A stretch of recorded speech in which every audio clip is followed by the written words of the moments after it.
Assalamualaikum warahmatullahi wabarakatuh. Selamat malam Bapak dan rekan-rekan semua. Kami dari kelompok 7 yang beranggotakan Ade Risyanto, Aditya Jaya, Nunu Nugraha, Rifa Rizky, dan Risma Suci akan mempresentasikan tugas kelompok mengenai gudang. Di sini kami akan menjelaskan beberapa hal mengenai gudang. Yang pertama ada pengertian gudang yang akan dijelaskan oleh Aditya Jaya, yang kedua fungsi gudang oleh Nunu Nugraha, yang ketiga pembagian jenis gudang oleh Rifa, dan yang terakhir jenis-jenis layout gudang oleh Ade. Mungkin langsung saja untuk pemaparannya dipersilahkan.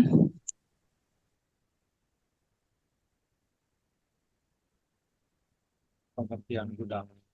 Gudang adalah tempat atau bangunan yang digunakan untuk menyimpan barang secara sementara. Gudang biasanya memiliki fasilitas untuk pengaturan dan pengamanan barang, seperti rak, sistem penyimpanan, dan keamanan yang memadai untuk melindungi barang dari kerusakan atau pencurian. Gudang dapat digunakan dalam berbagai industri, untuk menyimpan bahan mentah, barang jadi, atau bahkan untuk distribusi dan logistik. Menurut Ruswanto, pada tahun 2022, gudang merupakan area yang sudah direncanakan untuk penyimpanan dan penanganan barang atau material. Pergunaan adalah penyimpanan komoditas dan produk untuk mendapatkan keuntungan yang di dalamnya mencakup proses pengiriman, perdagangan, dan produksi. Gudang merupakan sebuah fasilitas penyimpanan barang yang digunakan untuk menyimpan, melindungi, dan mengelola persediaan sebelum barang tersebut didistribusikan ke lokasi lain atau dijual kepada pelanggan. Fungsi utama dari gudang adalah mencakup penerimaan barang, penyimpanan, pengelolaan persediaan, dan pengiriman barang.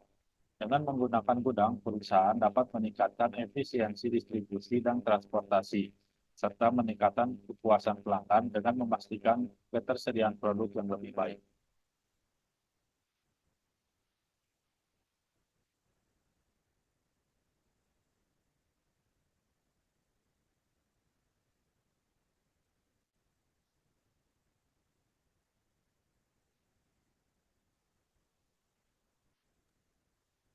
Fungsi gudang.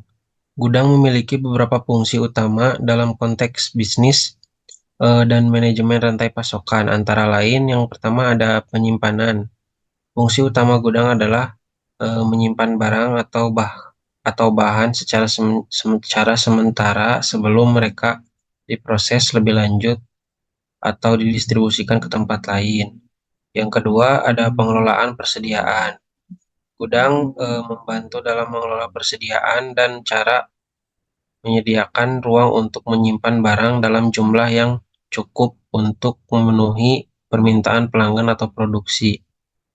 Yang ketiga, proteksi barang. Gudang dilengkapi dengan sistem keamanan yang memadai untuk melindungi barang dari kerusakan, pencurian, atau kerusakan lingkungan. Yang keempat, ada pemrosesan pesanan. Gudang sering digunakan sebagai tempat untuk mengumpulkan barang yang dibutuhkan untuk pesanan pelanggan atau produksi, sehingga memudahkan pengelolaan dan pemrosesan pesanan. Yang kelima, distribusi. Gudang juga berperan dalam distribusi barang, baik untuk pengiriman langsung kepada pelanggan akhir maupun untuk pengiriman antar lokasi dalam rantai pasokan. Yang keenam, fasilitas logistik. Gudang dapat berfungsi sebagai titik penting dalam jaringan logistik, memungkinkan koordinasi antar transportasi dan pengiriman barang. Dan yang terakhir ada optimalisasi rantai pasokan. Dengan penggunaan yang tepat, gudang membantu dalam mengoptimalkan rantai pasokan dan memastikan ketersediaan barang yang tepat waktu dan pengelolaan persediaan yang efisien.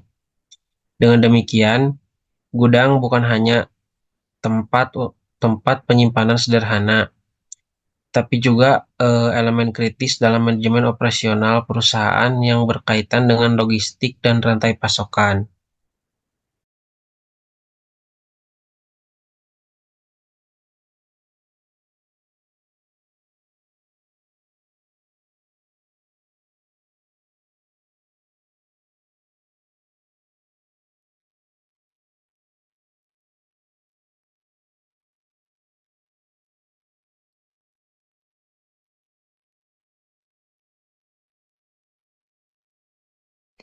Pembagian jenis gudang.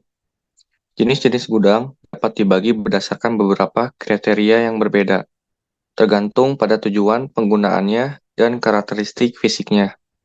Berikut adalah pembagian umum jenis gudang. Yang pertama, berdasarkan fungsinya. Gudang penyimpanan.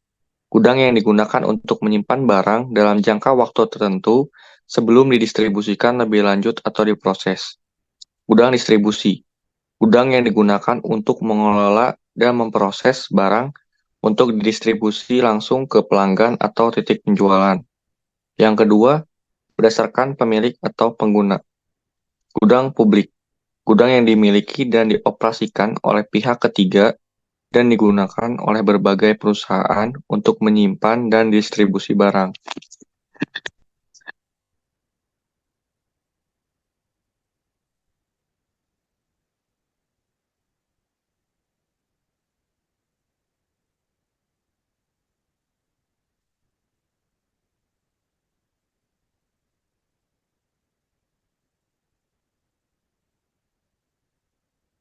Berdasarkan lokasinya. Yang ketiga, gudang sentral. Gudang yang terletak di titik pusat atau strategis dalam suatu jaringan distribusi atau rantai pasokan. Gudang tersebar. Gudang yang terletak di beberapa lokasi yang tersebar untuk mendukung kebutuhan distribusi regional atau lokal. Yang keempat, berdasarkan sifat barang yang disimpan. Gudang dingin. Gudang yang dilengkapi dengan sistem pendingin atau pengatur suhu untuk menyimpan barang yang memerlukan suhu tertentu, seperti produk makanan beku atau farmasi. Gudang umum. Gudang yang digunakan untuk menyimpan barang umum yang tidak memerlukan pengaturan suhu khusus. 5. Berdasarkan metode penyimpanan. Gudang konvensional. Gudang yang menggunakan metode penyimpanan tradisional seperti rak-rak atau tumpukan untuk menyimpan barang. Gudang otomatis. Gudang yang dilengkapi dengan sistem otomatisasi dan robotik untuk mengelola penyimpanan dan pengambilan barang. Setiap jenis gudang memiliki karakteristik dan kegunaan yang berbeda, yang dipilih sesuai dengan kebutuhan dan strategi operasional perusahaan.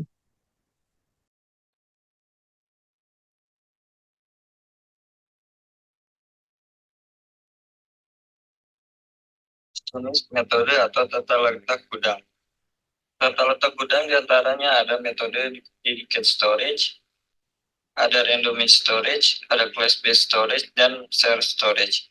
Baik, pertama metode dedicated storage. Dedicated storage atau yang disebut juga sebagai lokasi penyimpanan tetap fixed slot storage dengan menggunakan tempat penyimpanan yang spesifik untuk tiap barang yang disimpan.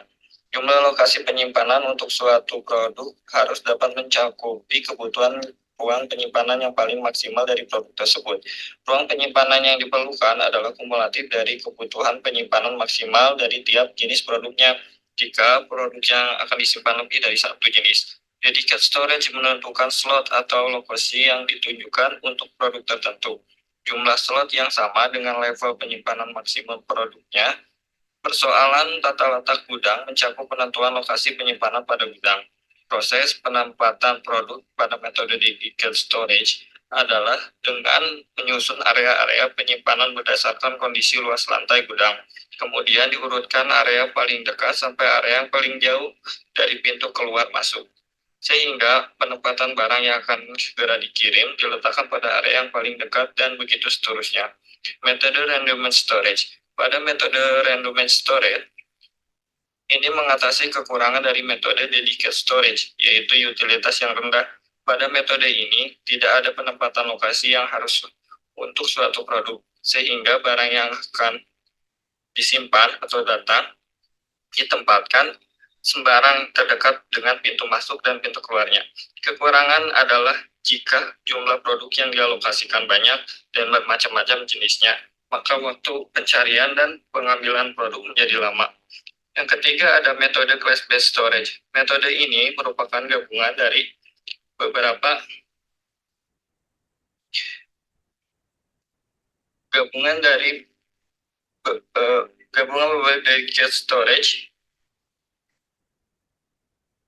dedicated storage dan randomized storage. Pada metode ini, produk yang dibagi menjadi beberapa kelas. Jika pembagiannya sama dengan produk, maka akan menjadi metode dedicated storage. Tetapi jika hanya dibagi ke dalam satu kelas, maka akan menjadi metode random storage. Pembagian kelas berdasarkan nilai rasio antara throughput dengan storage. Metode share storage. Metode ini digunakan untuk mengatasi dedicated storage dan random storage dengan mengenali dan memanfaatkan perbedaan lama waktu penyimpanan pada palet tertentu yang menetap di gudang. Untuk menerapkan metode ini, sebelumnya harus mengetahui kapan produk akan masuk dan kapan keluar, sehingga lokasi produk dapat disesuaikan pada tempatnya. Baik, berikut penjelasan tentang tata letak atau layout gudang.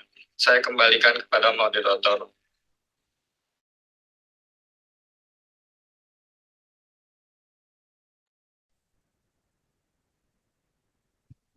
Mungkin itu saja dari kelompok kami yang bisa kami sampaikan. Jadi untuk kesimpulan dari pemaparan presentasi kami mengenai gudang, yaitu pengelolaan gudang yang baik dapat menjadi aset yang berharga bagi perusahaan. Karena elemen kunci dalam operasi bisnis berfungsi sebagai tempat penyimpanan dan pengelolaan persediaan dengan manajemen yang baik, yang dapat mendukung efisiensi operasional dan memenuhi kebutuhan pelanggannya. Mungkin segitu saja kesimpulan presentasi dari kami. Terima kasih. Wassalamualaikum warahmatullahi wabarakatuh.